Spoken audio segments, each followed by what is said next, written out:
नमो नमः बच्चों। आज इस वीडियो के माध्यम से हम बातूनी जो श्री हरिशंकर परशाई की रचना है उसके पाठ परिचय और पाठ के सार को पढ़ेंगे। पाठ का सार ये होता है कि हमें पूरा पाठ पढ़ने की ज़रूरत नहीं होती है। मैं आपको संक्षेप में ही वो पूरी कहानी बता देता हूँ जो उस पाठ में दिया होता है।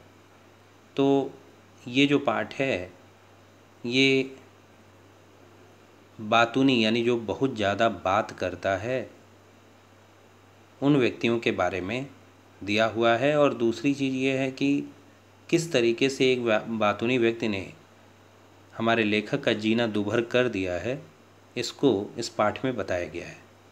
एक शाम लेखक को पोस्ट ऑफिस में एक लिफाफा छोड़ना ज़रूरी था। जैसे ही वह बाहर निकला तो उसे लगा कि जब तक वह पोस्ट ऑफिस पहुँचेगा तब तक तो पोस्ट ऑफिस बंद हो चुका होगा। सामने से साइकिल से आते हुए एक सज्जन को रोककर लेखक ने उसे एक कागज़ दिया और कहा कि इस कागज़ को लिफाफे में डालकर डाक में छोड़ दे। उस व्यक्ति ने वह कागज़ लेखक से ले लिया और चला गया। दूसरे दिन लेखक ने जब उस व्यक्ति से अपनी चिट्ठी वाली बात पूछी तो उस व्यक्ति ने लेखक को जो विवरण सुनाया वो इस प्रकार है। उसने कहा कि जैसे ही वह पोस्ट ऑफिस पहुंचा तो वह देखता है कि पोस्ट ऑफिस तो बंद हो चुका है। इस स्थिति में उसे कुछ भी समझ नहीं आ रहा था कि क्या किया जाए। वह लेखक के काम को हर कीमत पर करना चाहता था क्योंकि लेखक ने उसे पहली बार कोई काम कहा था। तो सबसे पहले वह लिफाफा लेने के लिए साहनी मेडिकल स्टोर पर गया। वहाँ उसे लिफाफा तो नहीं मिला लेकिन वहाँ पर उसे टिकट मिल गया। फिर वह वहीं खड़ा खड़ा सोच रहा था कि अचानक उसे राजू दिखाई पड़ा। यह राजू जो है वो किताबों का एजेंट है। तो सज्जन उसके पास जाते हैं और कहते हैं कि भाई आप एक लिफाफा दे दो। राजू कहता है कि लिफाफा तो मेरे पास में है लेकिन उस पर फर्म का नाम लिखा हुआ है। फर्म का नाम का मतलब उस पर या तो दुकान का नाम या फैक्ट्री का नाम, कंपनी का नाम कुछ लिखा होगा। तो कहे ठीक है दो ना। वो उससे ले लेते हैं और फिर उस पर जो फर्म का नाम लिखा रहता है उसको काट कर उस लिफाफे को अपने लायक बना लेते हैं, अपने प्रयोग के लायक बनाते हैं। उसके बाद लिखने के लिए पेन निकालना चाहते हैं तो पेन भी उनको नहीं मिला। सज्जन ने राजू से कहा कि अरे रुको भाई, पेन भी दे दो।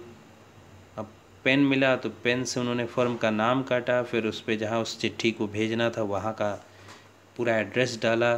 ठीक है, तो इस तरीके से चिट्ठी भेजने के लायक बन गई।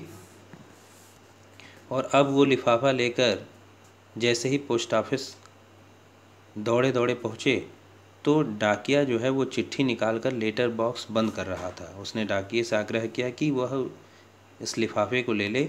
इस प्रकार उसने अपना काम किया। इस बात को, केवल यही बात उस व्यक्ति को, लेखक को बतानी थी, लेकिन इतनी बात बताने के लिए उसने लेखक का आधा घंटा बर्बाद कर दिया। उसके बाद लेखक ने कसम खाई कि वह कभी भी अब इनसे कोई दूसरा काम नहीं कराएगा। लेखक का काम करके उस व्यक्ति ने एक तरीके से समझिए कि लेखक पर अपना अधिकार जमा लिया था। जब भी लेखक उसके घर के सामने से निकलता तो वह लेखक से ज़रूर पूछता आप कहाँ जा रहे हैं। लेखक जब उनको बताते कि हम यहाँ जा रहे हैं तो जिसके पास वो जाते थे वहाँ से वो कोई ना कोई एक संबंध स्थापित कर ही लेते थे।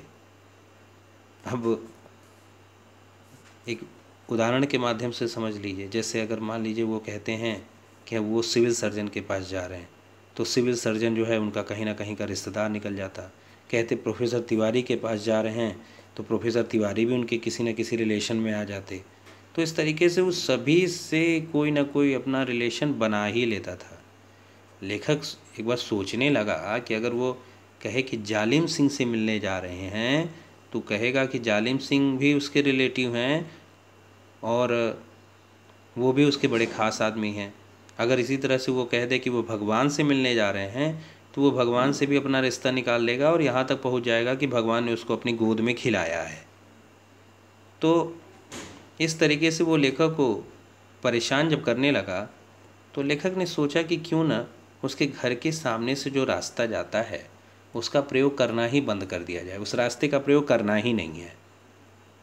तो एक दिन किसी तरह से वो सज्जन कहीं दिख गए, तो उन्होंने उससे पूछा कि क्यों भाई, आजकल दिखाई नहीं पड़ते हैं। तो लेखक ने कहा कि हाँ, कुछ ज़रूरी काम आ गया है जिसकी वजह से आजकल बाहर कम निकलना होता है। तो उस व्यक्ति ने कहा कि ठीक है, अगर आपका बाहर कम निकलना होता है तो मैं ही आपके यहाँ आ जाया करूँगा, इसी बहाने चाय पानी भी हो जाएगा और आपका हाल चाल भी मिल जाएगा।